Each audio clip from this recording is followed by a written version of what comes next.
Tarnybinis šuo tinkamas yra tas, kuris turi grobio instinktą, kuris neturi didelių baimių, veislė ir taipogi neturi didelės reikšmės. 489 valandos yra mokymo kursas. Vėlgi tai nereiškia, kad jisai per tiek laiko viską moka ir iš karto išmoks viską. Jisai tikrai turės labai gerus pagrindus ir vėliau priklauso nuo kinologo, nuo periodinių mokymų, kaip mes vėliau tą šunį auklėsime, ką mes su juo darysime ir kiek mes su juo dirbsime. Prasideda pasivaikščiojimų, vedžiojimų, jeigu reikia maudymų, šukavimų. Tada važiuojama į darbo vietą, kuri yra paskiriama tą dieną ir ten dirbama su šuniu.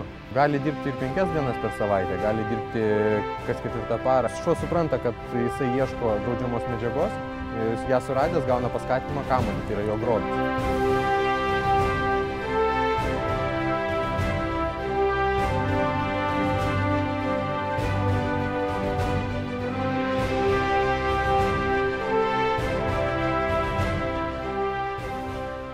Dienai yra 18 tarnybinių šunų ir 15 kinologų.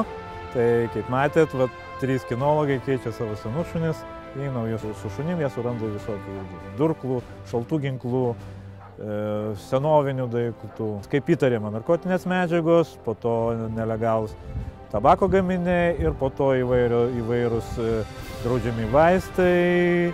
Praeitais metais virš 630 atvejų, tai rekordinis per mūsų visą istoriją kinologinės veiklos Lietuvos Respublikos muitinė.